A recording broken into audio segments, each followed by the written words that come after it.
এটা হচ্ছে fridge compartment, এটা হচ্ছে ফ্রিজার কম্পার্টমেন্ট, আর এটা হচ্ছে ম্যাজিক জোন। এটাতে কিন্তু বরফ জমবে না কোনোদিনই, এটাতে বরফ জমবে, আর এটা দু রকমই হবে, কনভার্টেবল করা হবে। আমি চাইলে বরফ জমাতেও পারি, চাইলে নাও জমাতেও পারি, মানে এটাতে চিকেনও রাখতে পারি আমি এবং সবজিও রাখতে পারি। আমি আবার নিজের মতো টেম্পারেচার সেট করতে পারি। তার জন্য প্রথমে আমাকে এখানে 3 সেকেন্ড যেটা আছে, মানে এই যে লকগুলো আছে, যে টেম্পারেচারগুলো, এগুলো সরানো করতে গেলে আমাকে এই লকটা প্রথমে আনলক করতে হবে। এখন তো লক হয়েছে, এখানে 3 সেকেন্ড প্রেস করে রাখলে এটা আনলক হয়ে যাবে। যেমন আনলক হয়ে গেল। এবার ফ্রিজটা এখন হচ্ছে 3-এ, 3টা যদি ভাবি কমাবো, 2 হলো, 1 হলো। ফ্রিজের ক্ষেত্রে 1 ডিগ্রিটা সব থেকে বেশি ঠান্ডা, এটা চাইলে বন্ধ করতে পারি, অফ হলো।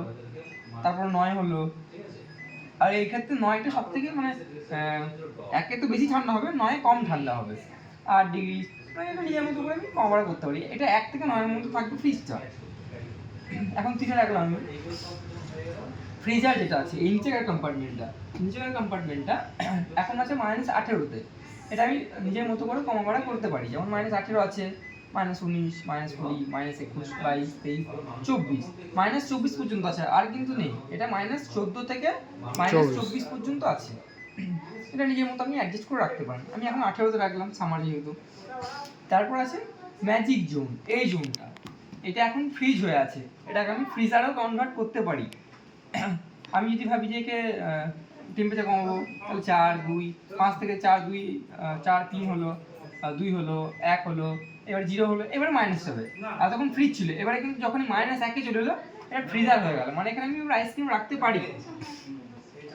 -2, -3, -4, -5, মাইনাস বাড়বে এবারে। এবার এটা মাইনাসে রয়ে গেল। এবারে আমি ডিরেক্ট এটাকে আনতে চাইছি ফ্রিজে, যে মাইনাসে রাখতে চাইছি না, ডিরেক্ট ফ্রিজ আনতে চাইছি, বারবার প্রেস করতে চাইছি না আমি। সেক্ষেত্রে 3 সেকেন্ড প্রেস করে রাখবো আমি।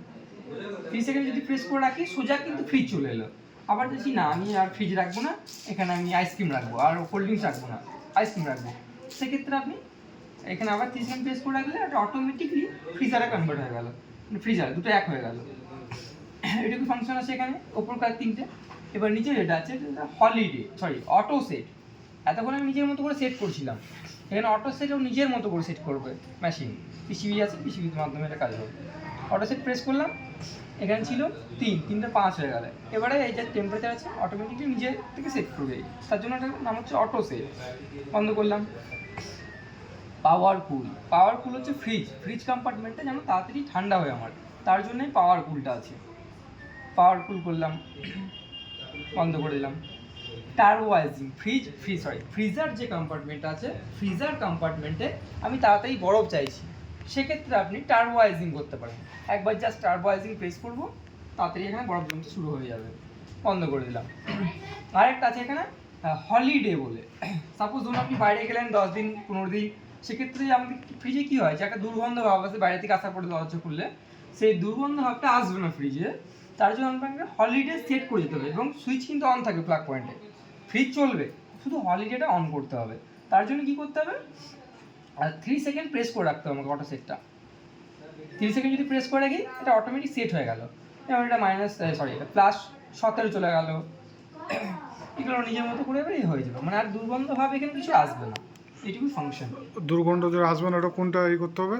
তার জন্য এই যে আছে হলিডে, 3 সেকেন্ড হলিডে, ওটা তো অটোমেটিক সেট হয়েছে। হ্যাঁ, না এটা, হ্যাঁ এটা দু রকম সিস্টেম আছে। হ্যাঁ, একটা জিনিস বোঝার, এখানে আমি কি বললাম, অটো সেট। একবার হলো অটো সেট, যদি একবার প্রেস করলাম, অটো সেট হলো, মানে নিজের মতো করে সেট করবে। আবার আমি চাইছি হলিডে করব, সেক্ষেত্রে 3 সেকেন্ড প্রেস করে টিপে রাখতে হবে। হ্যাঁ, 3 সেকেন্ড অটো সেট করলে একবার টিপলেই হবে। হ্যাঁ, একবার টিপলেই হবে। এইটুকু হচ্ছে ফাংশন, ঠিক আছে। আর এটা লক। কিছু মনে যদি ছেড়ে দিই আমি মেশিনটাকে, তো নিজেই লক হয়ে যাবে, তখন আবার আনলক করতে হবে। এখন অটো সেটটা মানে এখন অটো সেটটা করে দেন। হ্যাঁ, তাই করে দিচ্ছি। হ্যাঁ, অটো সেটটাই থাক, যখন প্রয়োজন বুঝবো তখন ফের